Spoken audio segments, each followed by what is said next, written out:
नमस्कार दोस्तों, प्यारे बच्चों, कैसे हैं आप। मैं प्रदीप शर्मा श्री सिद्धि विनायक एजुकेशनल ट्रस्ट की स्टडी क्लास में आपका स्वागत करता हूं। आज हम प्रयोग और संरचना के आधार पर क्रिया के भेद पढ़ेंगे। कर्म के आधार पर जो क्रिया के दो भेद होते हैं, सकर्मक क्रिया और अकर्मक क्रिया, वो हम पहले कर चुके हैं। आज हम प्रयोग और संरचना के आधार पर जो क्रिया है उसके भेद हैं वो हम पढ़ने जा रहे हैं। प्रयोग व संरचना के आधार पर क्रिया के भेद कितने होते हैं? 8 होते हैं। कितने होते हैं? 8 होते हैं। ठीक है ना? कितने होते हैं? 8 होते हैं। कौन कौन से होते हैं? तो सबसे पहला जो होता है वो होता है संयुक्त क्रिया। ठीक है ना? पहला भेद कौन सा होगा? संयुक्त क्रिया। ठीक है ना? जो दूसरा होगा वो होगा पूर्वकालिक क्रिया। कौन सा होगा? पूर्वकालिक क्रिया। जो दूसरा भेद होगा वो होगा पूर्वकालिक क्रिया। जो तीसरा होगा वो होगा प्रेरणार्थक क्रिया। कौन सा होगा? प्रेरणार्थक क्रिया। नंबर 4 जो होगा वो होगा नाम धातु क्रिया। कौन सा होगा? नाम धातु क्रिया। नंबर 5 होगा वो होगा कृदंत क्रिया। नंबर 6 होगा वो होगा क्रिया। नंबर 7 होगा वो होगा साइकिल के बाद में जो नंबर 7 होगा वो होगा सहजातीय क्रिया। और नंबर 8 सामान्य क्रिया। सामान्य क्रिया। ये 8 भेद होते हैं। ठीक है ना? ये प्रयोग और संरचना के आधार पर जो क्रिया के 8 भेद होते हैं वो ये होते हैं: संयुक्त क्रिया, पूर्वकालिक क्रिया, प्रेरणार्थक क्रिया, नाम धातु क्रिया, कृदंत क्रिया, सहायक क्रिया, सहजातीय क्रिया और सामान्य क्रिया। तो सबसे पहले हम संयुक्त क्रिया के बारे में पढ़ेंगे, इस पर हम चर्चा करेंगे। ठीक है ना? तो सबसे पहले आप इसका स्क्रीनशॉट लीजिए, फिर हम आगे चलते हैं।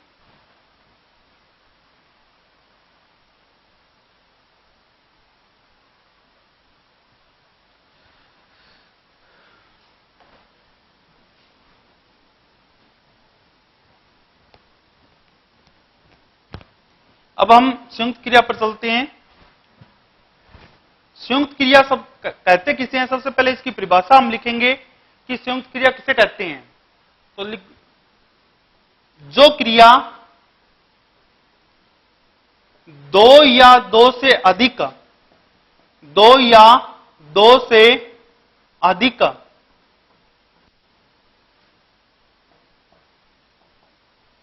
भिन्नार्थक क्रियाओं के, जो क्रिया दो या दो से अधिक भिन्नार्थक क्रियाओं के मेल से बनती है उसे संयुक्त क्रिया कहते हैं। उसे संयुक्त क्रिया कहते हैं। ठीक है ना? जो क्रिया दो या दो से अधिक भिन्नार्थक क्रियाओं के मेल से बनती है उसे हम क्या कहते हैं? संयुक्त क्रिया कहते हैं। इसमें देखो कार्य कितने होंगे? कार्य होगा 1। ठीक है ना? कार्य कितने होंगे? 1। ठीक है? और जो क्रियापद होंगे कितने होंगे? 2। ठीक है ना? कार्य कितने होंगे? 1 और क्रियापद कितने होंगे? 2। ठीक है ना? वहां पर कौन सी क्रिया होती है? संयुक्त क्रिया होती है। वहां पर कौन सी क्रिया होती है? संयुक्त क्रिया होती है। जैसे एग्जाम्पल की मैं बात करूं, मनीषा ने मिठाई खा ली। मनीषा ने मिठाई खा ली। अब क्रियापद कितने हैं? 2। क्रियापद कितने हैं? 2, ठीक है ना। जबकि कार्य कितने हैं? कार्य कितना है? 1, ठीक है ना। करता है वो एक ही कार्य कर रहा है यहां पर, लेकिन क्रियापद कितने आए हुए हैं? 2 आए हुए हैं। तो मैंने अभी आपको बताया था कि जहां पर कार्य 1 हो और क्रियापद 2 हो तो वहां पर कौन सी क्रिया होती है? संयुक्त क्रिया होती है। जैसे मोहन ने पुस्तक पढ़ ली, मोहन ने पुस्तक पढ़ ली, ठीक है ना। मोहन ने पुस्तक पढ़ ली, ठीक है। इसमें कौन सी क्रिया होगी? संयुक्त क्रिया होगी। इसमें भी कौन सी क्रिया होगी? संयुक्त क्रिया होगी। मोहन ने पुस्तक पढ़ ली, ठीक है ना, क्योंकि इसमें भी कार्य 1 है और क्रियापद है वो कितने हैं? 2 है। क्रियापद है वो कितने हैं? 2 है, ठीक है। तो यहां पर कौन सी क्रिया होगी? संयुक्त क्रिया होगी, संयुक्त क्रिया होगी।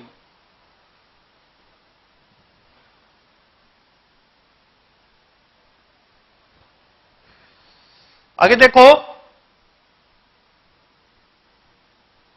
एग्जाम्पल और दूं मैं आपको। गीता स्कूल चली गई, ठीक है ना, चली गई, ठीक है। गीता स्कूल चली गई, तो यहां पर कार्य 1 ही है लेकिन क्रियापद कितने हैं? 2 है। क्रियापद है वो कितने हैं? 2 है, ठीक है ना। तो जैसे माता जी है वो घर आ गई, घर आ गई, माता जी है वो घर आ गई, तो उसमें भी कार्य 1 है, ठीक है ना। माता जी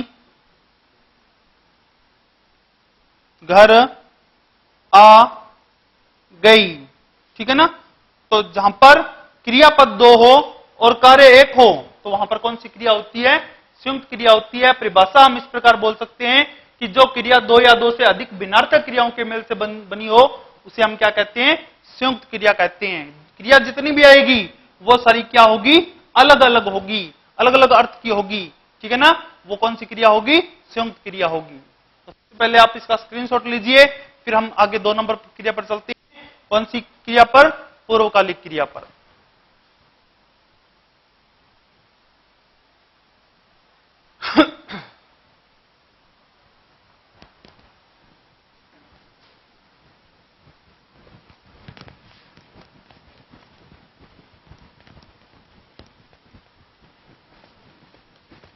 अब हम 2 नंबर क्रिया करेंगे, पूर्वकालिक क्रिया।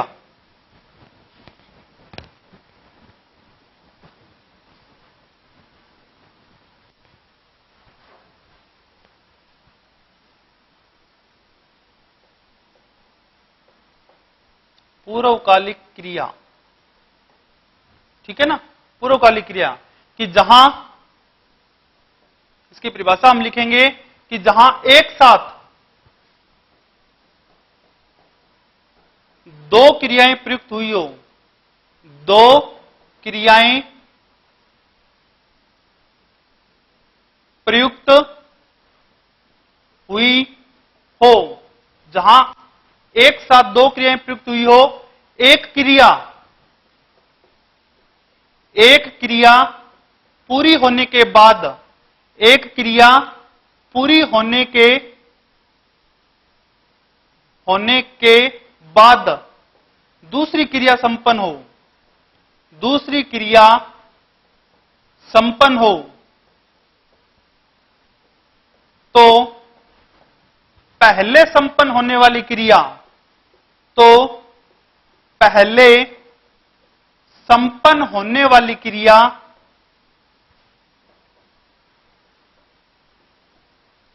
पूर्वकालिक क्रिया कहलाती है। पूर्वकालिक क्रिया कहलाती है, ठीक है ना। पूर्वकालिक क्रिया किसे कहते हैं? कि जहां एक साथ 2 क्रियाएं आई हो, पहले पहली क्रिया पूरी हो, उसके बाद में दूसरी क्रिया पूरी हो, तो जो पहले क्रिया पूरी हुई है उसे हम क्या कहेंगे? पूर्वकालिक क्रिया कहेंगे, ठीक है ना। इसमें देखो क्या होगा, जैसे एग्जांपल हम देते हैं, जैसे एग्जांपल हम देते हैं कि मोहन पढ़कर सोएगा। मोहन पढ़कर सोएगा। मोहन पढ़कर सोएगा, यानी कि पहले मोहन क्या करेगा, पढ़ेगा और फिर क्या करेगा, सोएगा। पहले मोहन क्या करेगा, पढ़ेगा और फिर क्या करेगा, वो सोएगा। ठीक है ना। जैसे सीता खाना खाकर पढ़ेगी। सीता खाना खाकर पढ़ेगी। ठीक है ना। सीता क्या करेगी, पहले खाना खाएगी और फिर पढ़ेगी। पहले खाना खाएगी और फिर क्या करेगी, पढ़ेगी। ठीक है ना। इसके अंदर क्या होगा, आपको जो दो क्रियाएं आई होगी, जो दो क्रियापद इसमें आए होंगे, उसमें जो पहली क्रिया होगी, ठीक है ना, उसके साथ आपको कर लगा हुआ मिलेगा। ठीक है ना। उसके साथ कर लगा हुआ आपको मिलेगा। ये इसकी एक तरह की पहचान होती है। ठीक है ना, कि पहली जो क्रिया होगी, ठीक है ना, जिसे हम पूर्वकालिक क्रिया कहेंगे, ठीक है ना, वो क्या, उसके साथ क्या मिलेगा, हमें कर मिलेगा। जैसे मोहन पढ़कर सोएगा, तो पहले वो पढ़ेगा फिर सोएगा। तो यहां पर जो पढ़ना है, ये क्या है, पूर्वकालिक क्रिया है। ये क्या है, पूर्वकालिक क्रिया है। यहां पर सीता खाना खाकर पढ़ेगी, पहले खाना खाएगी और फिर पढ़ेगी, तो खाकर यहां पर क्या हो गई, पूर्वकालिक क्रिया हो गई। ठीक है ना, पूर्वकालिक क्रिया हो गई। ठीक है। इसी प्रकार हम एग्जाम्पल और ले सकते हैं कि राजू राजू राजू पाठ पढ़कर पाठ पढ़कर पाठ पढ़कर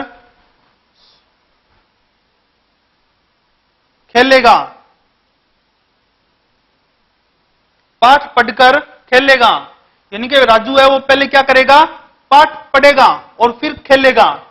इसका मतलब जो पढ़ना है वो इसके अंदर क्या हो गई, पूर्वकालिक क्रिया हो गई। पूर्वकालिक क्रिया हो गई। तो ये होती है पूर्वकालिक क्रिया, कि जहां एक साथ दो क्रियाएं प्रयुक्त हुई हो। ठीक है ना। एक क्रिया पूरी होने के बाद दूसरी क्रिया क्या हो, संपन्न हो, तो पहले जो संपन्न होने वाली जो क्रिया है उसे हम क्या कहेंगे, पूर्वकालिक क्रिया कहेंगे। पूर्वकालिक जो क्रिया होगी उसके साथ हमें क्या जुड़ा हुआ मिलेगा, कर जुड़ा हुआ मिलेगा। ये इसकी क्या होगी, एक तरह से पहचान होगी। ठीक है। सबसे पहले आप इसका स्क्रीनशॉट लीजिए, फिर हम आगे जो 3 नंबर वाली क्रिया है, प्रेरणार्थक क्रिया, हम उसे करेंगे।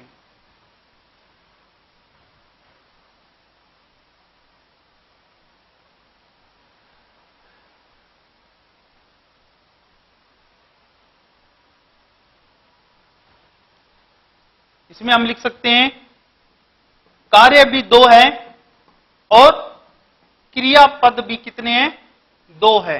ठीक है ना। कार्य भी इसमें 2 है, क्रियापद भी कितने हैं, 2 है। ये हम इसके अंदर लिख सकते हैं। समझ में आया कि जहां 2 कार्य और 2 क्रियापद हो, वो कौन सी क्रिया होती है, पूर्वकालिक क्रिया होती है। आपसे प्रश्न पूछ ले कि जहां कार्य 2 हो और क्रियापद भी 2 हो, तो वो कौन सी क्रिया होती है, तो आप बोलोगे पूर्वकालिक क्रिया होती है। अब हम 3 नंबर पर चलते हैं, प्रेरणार्थक क्रिया।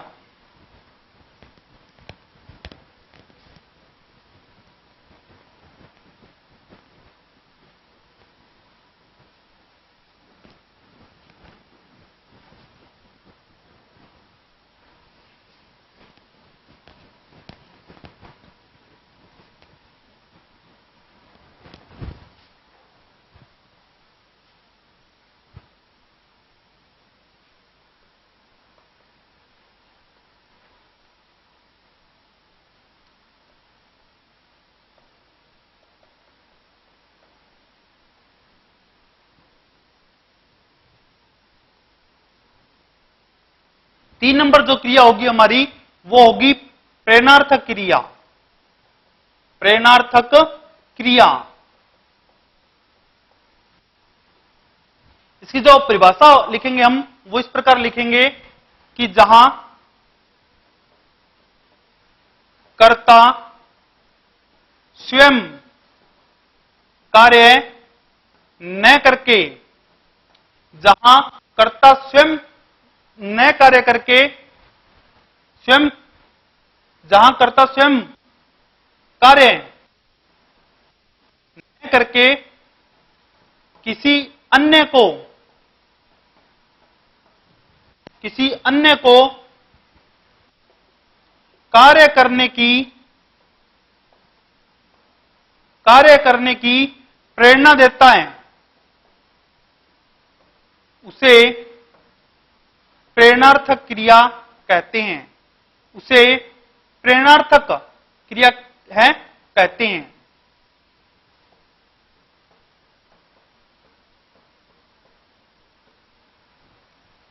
प्रेरणार्थक क्रिया किसे कहते हैं? जहां कर्ता स्वयं कार्य न करके, खुद का कर्ता वो कार्य नहीं करेगा, ठीक है ना, किसी अन्य को कार्य करने की क्या देता है? प्रेरणा देता है, ठीक है ना, अन्य से वो कार्य करवाता है। यहां पर क्या है? दो कर्ता होंगे,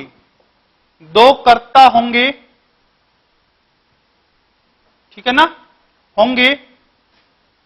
एक कार्य करवाएगा तथा दूसरा कार्य करेगा। ध्यान रखना, इसके अंदर दो कर्ता होंगे, ठीक है ना। कितने कर्ता होंगे? दो कर्ता होंगे, जिनमें से एक कार्य क्या करेगा? करवाएगा, ठीक है ना, जबकि दूसरा क्या करेगा? कार्य करेगा, ठीक है ना। एक करवाएगा जबकि दूसरा क्या है? करेगा। जैसे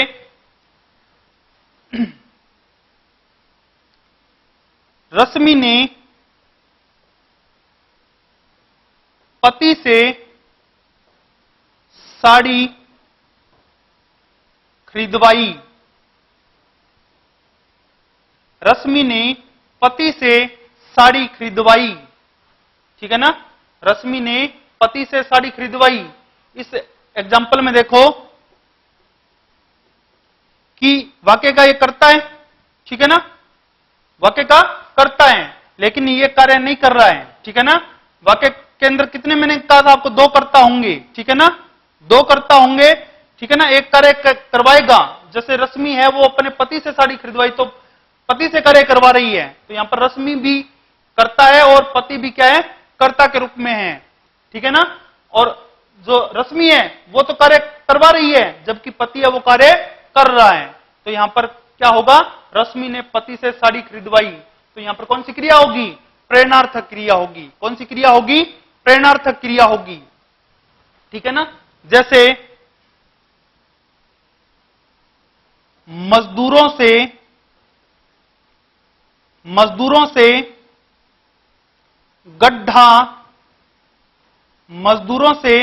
गड्ढा खुदवा लो। यह वाक्य आ गया कि मजदूरों से गड्ढा खुदवा लो। तो यहां पर देखो, कहने वाला कार्य खुद नहीं कर रहा है, कहने वाला है वो कार्य खुद नहीं कर रहा है, ठीक है ना, कहने वाला कार्य खुद नहीं कर रहा है। यहां पर वो दूसरे से कार्य करवा रहा है, वो दूसरे से क्या है? कार्य करवा रहा है। कहने वाला खुद कार्य नहीं करके किसी दूसरे से कार्य करवा रहा है।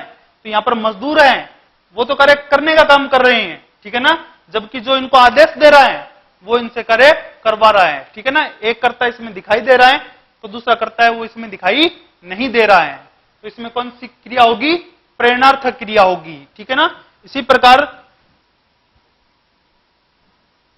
बच्चे को सुला दो, यह भी इसी प्रकार का वाक्य है।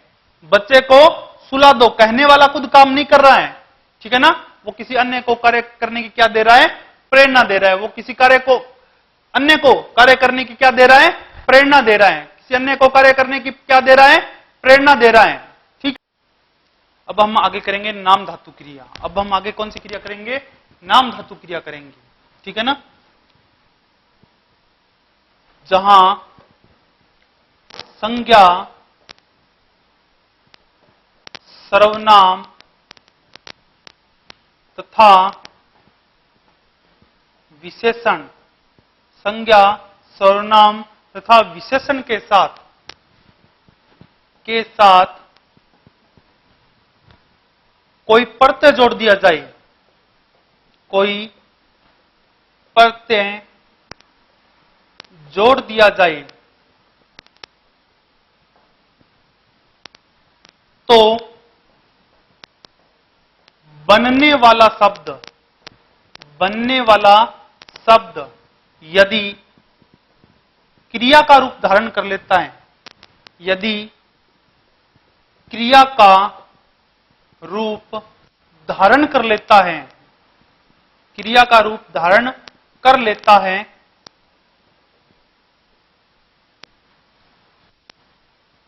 उसे नाम धातु क्रिया कहते हैं।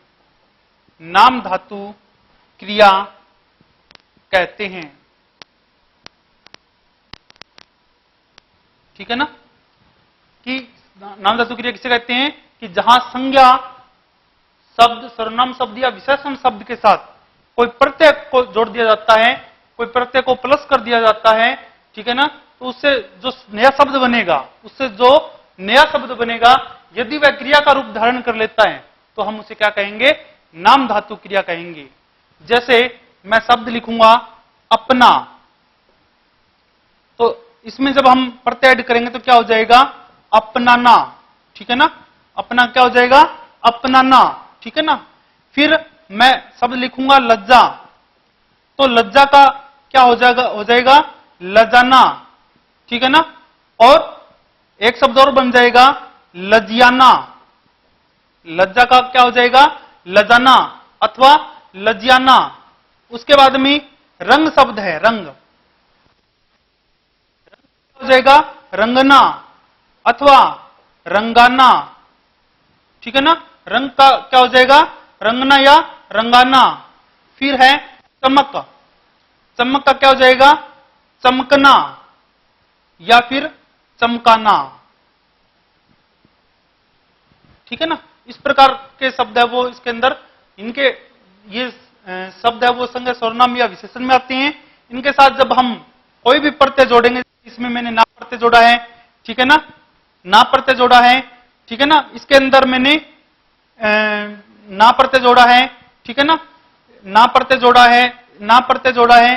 ठीक है ना, तो यदि हम कोई भी संज्ञा सर्वनाम या विशेषण शब्द है उसके साथ यदि प्रत्यय जोड़ देंगे, ठीक है ना, प्रत्यय जोड़ देंगे और उससे जो एक नया शब्द बनेगा, यदि वो क्रिया का रूप धारण करेगा तो हम उसे क्या कहेंगे, नाम धातु क्रिया कहेंगे। ठीक है ना, इसमें केवल ना प्रत्यय ही आएगा। ठीक है ना, कौन सा प्रत्यय आएगा, ना प्रत्यय, ज्यादातर ना प्रत्यय आएगा इसमें। ठीक है ना, ज्यादातर ना प्रत्यय आएगा। ठीक है ना, बाकी जो अन्य प्रत्यय, ना को छोड़कर कोई अन्य प्रत्यय इसके अंदर इन शब्दों के साथ लगा दिया जाता है तो फिर वो कृदंत क्रिया बन जाती है। कौन सी क्रिया बन जाती है, कृदंत क्रिया बन जाती है। इनके संज्ञा सर्वनाम और विशेषण के साथ नाक को छोड़कर कोई क्रिया नहीं लगेगी, वो धातु के साथ लगेगी। ठीक है ना, धातु के साथ लगेगी तो कृदंत क्रियाएं बनेगी।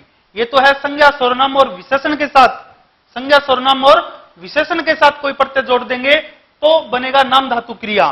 ठीक है ना, लेकिन जो कृदंत क्रिया होती है वो हम यदि कोई धातु होता है और उस धातु के साथ यदि ना को छोड़कर, इस ना को छोड़कर यदि कोई अन्य प्रत्यय जोड़ देते हैं तो उससे जो एक नया शब्द बनता है वो कौन सी क्रिया होती है, कृदंत क्रिया होती है।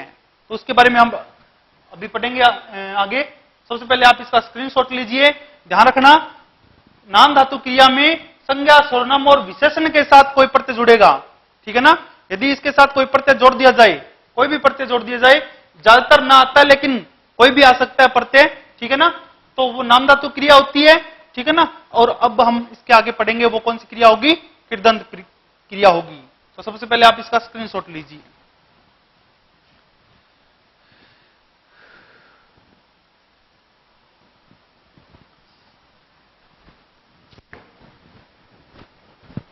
अब हम पढ़ेंगे आगे 5 नंबर कृदंत क्रिया।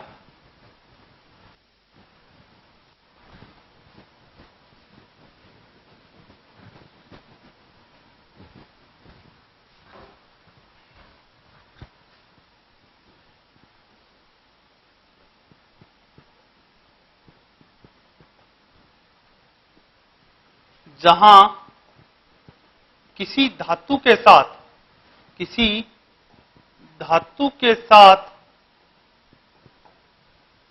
ना प्रत्यय को छोड़कर, ना प्रत्यय को छोड़कर ठीक है ना, ना प्रत्यय को छोड़कर। जैसे मैंने आपको बताया था कि चल के साथ यदि हम ना जोड़ेंगे तो क्या बनेगा, चलना बनेगा, ठीक है ना। तो ये इसके अंदर नहीं आएगा, क्योंकि ना प्रत्यय को छोड़कर कोई अन्य प्रत्यय लगा देने पर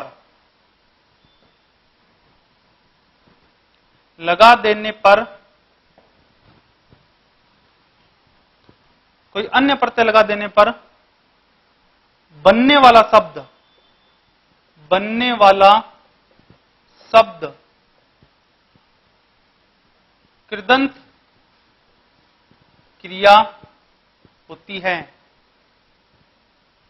मैंने आपको शुरू में एक चीज बताई थी जब क्रिया शुरू की थी कि कोई भी धातु है यदि उसके साथ हम ना जोड़ेंगे तो वो हिंदी की क्या बन जाएगी, मुख्य क्रिया बन जाएगी, ठीक है ना। तो वो कृदंत क्रिया नहीं बन सकती, ठीक है ना, वो कृदंत क्रिया नहीं बन सकती।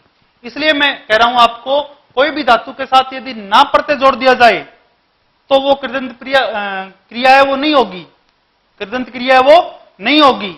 उसके अलावा कोई अन्य ना प्रत्यय को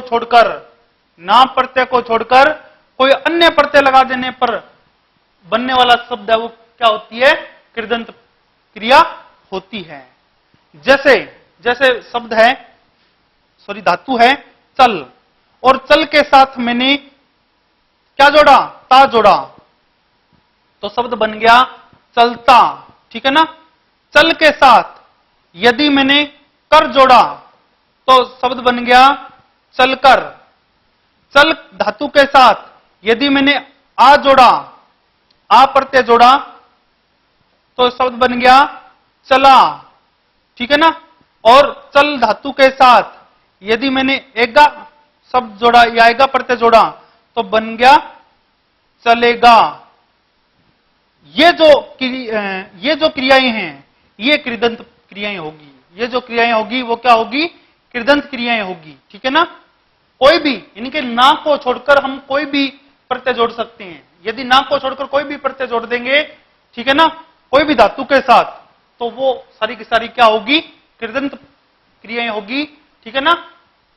और ना जोड़ने पर कृदंत क्रिया नहीं होगी, ठीक है ना, क्योंकि ना जोड़ेंगे तो वो हिंदी की मुख्य क्रिया बन जाएगी, ठीक है। इसलिए ये आपको थोड़ा यहां पर ध्यान रखना है, ठीक है ना। समझ में आया कि जहां किसी धातु के साथ ना प्रत्यय को छोड़कर कोई अन्य प्रत्यय लगा देने पर बनने वाला शब्द क्या होता है, कृदंत क्रिया होती है। और ये जो है वो सारे के सारे क्या है, धातु है, ठीक है ना। ये सारे के सारे क्या है, धातु है, ठीक है ना। और ये सारे के सारे क्या है, प्रत्यय है, क्या है, प्रत्यय है, ठीक है ना। और ये क्या बन गई, कृदंत क्रिया, ठीक है। तो सबसे पहले आप इसका स्क्रीनशॉट लीजिए, फिर हम आगे बढ़ते हैं।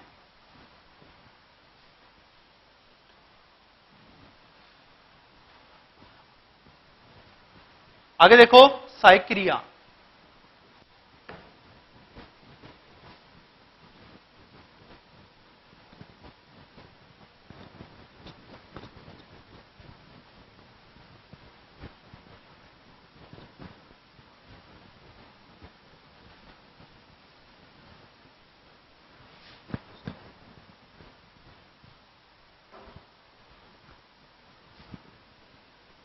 छठी क्रिया होगी वो होगी सहायक क्रिया।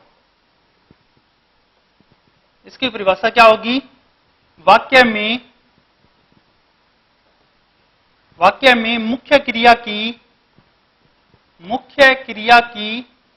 सहायता करने वाली क्रियाओं को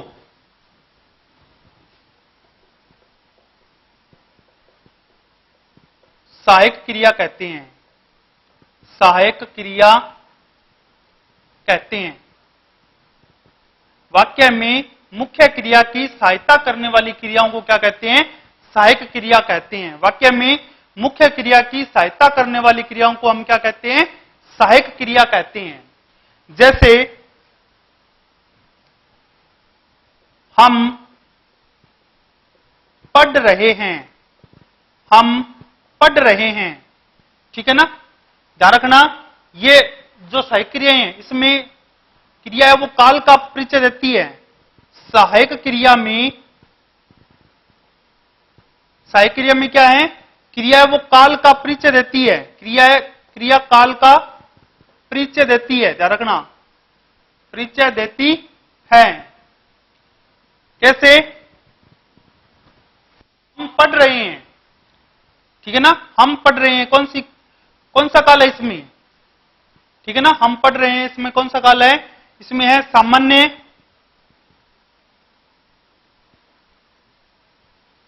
सामान्य, सॉरी,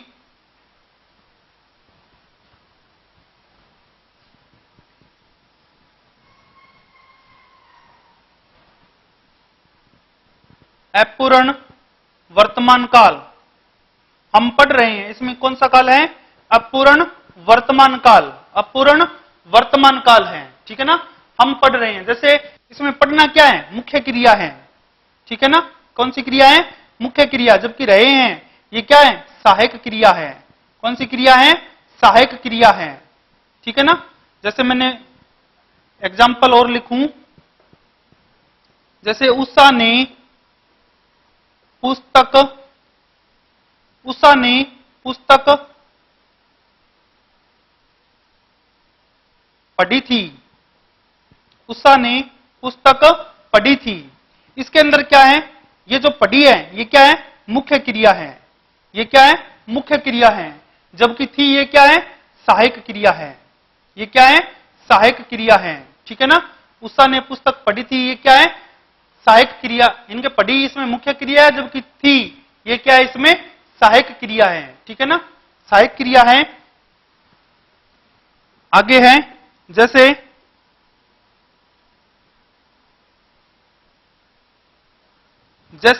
मैं लिखूं तुम सोए हुए हो। ठीक है ना, तो सोना इसमें क्या है? मुख्य क्रिया हो गई। सोना इसमें क्या हो गई? मुख्य क्रिया। और वे हो ये क्या हो गई? ये क्या हो गई? सहायक क्रिया। ठीक है ना, ये क्या हो गई? सहायक क्रिया। इस प्रकार, ठीक है ना, वाक्य में मुख्य क्रिया की जो सहायता कर रही है उसे हम क्या कहेंगे? सहायक क्रिया कहेंगे। जैसे हम पढ़ रहे हैं, इसमें मुख्य क्रिया की ये क्या कर रही है? सहायता कर रही है। ठीक है ना, इसलिए हम रहे हैं, इसको क्या कहेंगे? सहायक क्रिया कहेंगे। उषा ने पुस्तक पढ़ी थी, तो ये थी है, ये क्या कर रही है? इसकी सहायता कर रही है, मुख्य क्रिया की पढ़ी की, तो इसमें ये क्या होगी? सहायक क्रिया होगी। ठीक है ना, तो वाक्य में मुख्य क्रिया की सहायता करने वाली क्रियाओं को क्या कहते हैं? सहायक क्रिया कहते हैं। सबसे पहले आप इसका स्क्रीनशॉट लीजिए, फिर हम आगे बढ़ते हैं।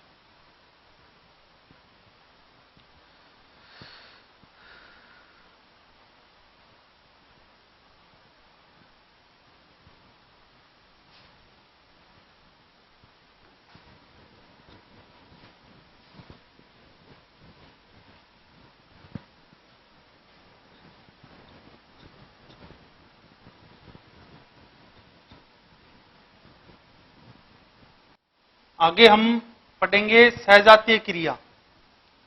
सहजातीय क्रिया में क्या होगा कि जिस वाक्य में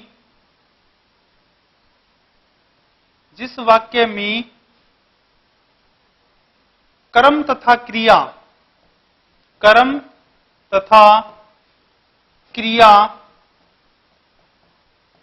एक ही धातु से बनकर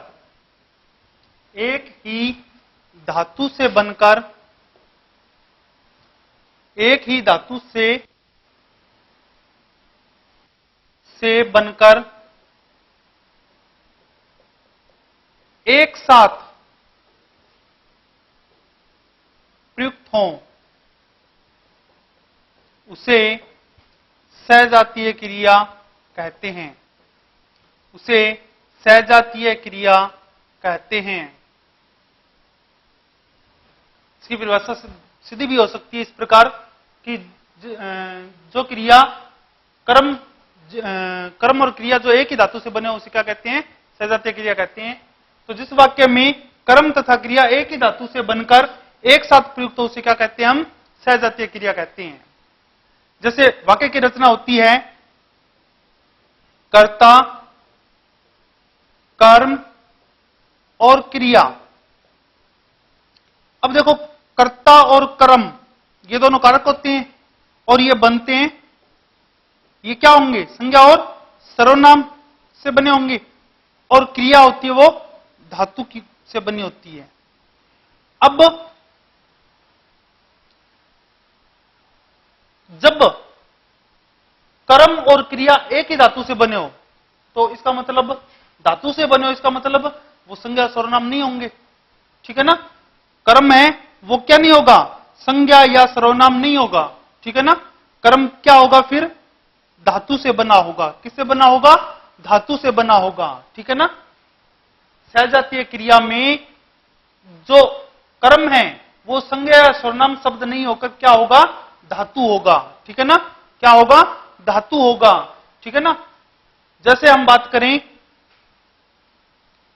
कि एग्जाम्पल के तौर पर भारत ने लड़ाई लड़ी, भारत ने लड़ाई लड़ी। यहां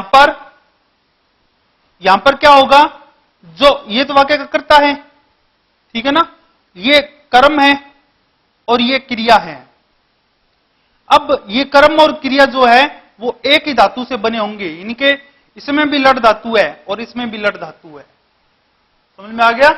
इसमें भी लड़ धातु आया हुआ है, यानी कि लड़ाई शब्द है वो लड़ धातु से बना है और लड़ी क्रिया है वो भी क्या है? लड़ धातु से बनी है। इसलिए जहां क्रिया और कर्म दोनों एक ही धातु से बने हो वहां कौन सी क्रिया होती है? सहजातीय क्रिया होती है। जैसे मैं कहता हूं मोहन ने चाल चली, मोहन ने चाल चली, ठीक है ना। दोनों क्या है? चल धातु से बने हैं, ठीक है ना। यानी कि जो कर्म और जो क्रिया है वो दोनों किससे बने हैं? चल धातु से बने हैं। जिस प्रकार मैं लिखूं हमने खेल खेला, हमने खेल खेला, तो यहां पर क्या है कि दोनों में खेल धातु, ठीक है ना। खेल धातु से बने हैं कर्म और क्रिया, इसलिए इसमें भी कौन सी होगी? कौन सी होगी? सहजातीय क्रिया होगी। कौन सी क्रिया होगी? सहजातीय क्रिया होगी। तो इस प्रकार यह सहजातीय क्रिया होगी जिस वाक्य में कर्म तथा क्रिया एक ही धातु से बने हो, वहां पर क्या है? सहजातीय क्रिया होती है। जैसे भारत ने लड़ाई लड़ी, यहां पर क्या सहजातीय क्रिया होगी? क्योंकि कर्म और क्रिया दोनों क्या आए हुए हैं? एक साथ आए हुए हैं और एक ही धातु से बने हुए हैं, ठीक है ना। सबसे पहले आप इसका स्क्रीनशॉट लीजिए, फिर हम इसके अंतिम पॉइंट पर चलते हैं, सामान्य क्रिया 8 नंबर पर।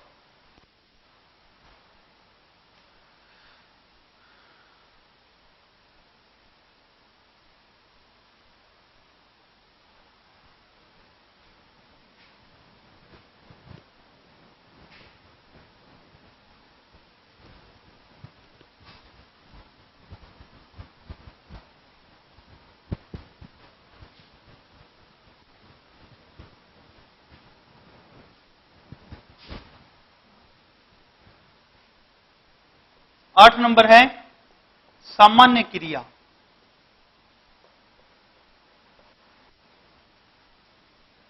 जहां एक कार्य तथा एक ही क्रियापद आया हो, क्रियापद दिया हो, क्रियापद दिया हो,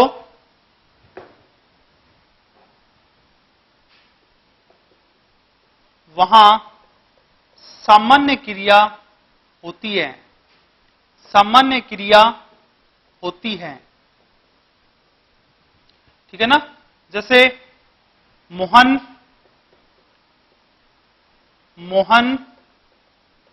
पुस्तक पढ़ता है, मोहन पुस्तक पढ़ता है।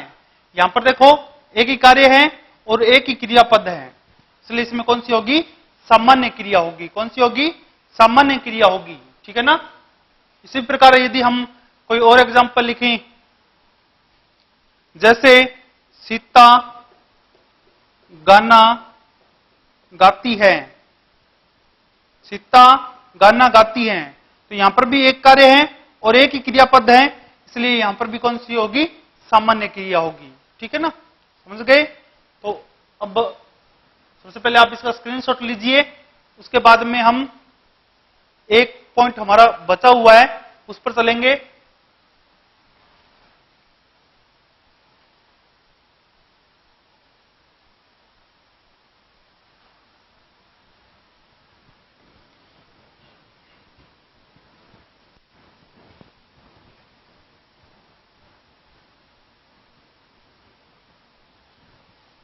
ये क्रिया 8 प्रकार की पूरी हो गई है, लेकिन एक आता है मुख्य क्रिया। जिस शब्द से किसी काम का करना या होना, किसी काम का करना या होना एक पद में ज्ञात हो, उसे मुख्य क्रिया कहते हैं। मुख्य क्रिया कहते हैं।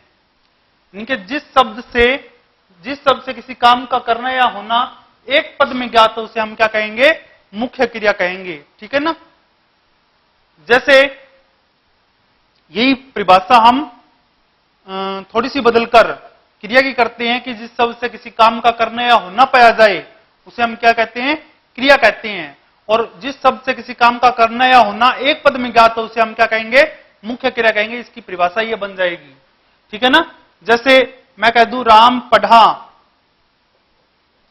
जैसे राम पढ़ा, ठीक है ना। मोहन हंसा,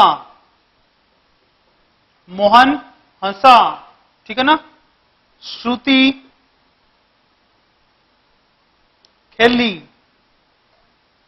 ठीक है। वह गई। इस प्रकार के वाक्य होंगे। ठीक है ना। इस प्रकार के वाक्य होंगे। ठीक है ना। जिस एक पद के अंदर पता चले कि काम हो रहा है, ठीक है ना, काम का करना या होना सिर्फ एक पद में ही पता चल जाए, एक पद में ज्ञात हो जाए। ठीक है ना। जैसे यहां पर पता चल रहा है राम पढ़ा, इनके राम है वो पढ़ने का काम कर रहा है। मोहन हंसा, मोहन है वो हंस रहा है। ठीक है ना। श्रुति खेली, श्रुति है वो खेलने का काम कर रही है। वह गई, इनके वह जा चुकी है। ठीक है ना। तो इस प्रकार एक पद में यदि पता चल जाए तो वहां पर कौन सी होती है, मुख्य क्रिया होती है। ठीक है। इसके बाद में आती है काल के आधार पर, लेकिन वो हम काल कर चुके हैं। ठीक है ना। आप काल वाला जो बिंदु है वो देखना, वहां आपको इसके बारे में क्या है पता चल जाएगा। अब हम आगे अगली वीडियो में हम दूसरे पॉइंट पर विस्तार से चर्चा करेंगे। तब तक के लिए नमस्कार।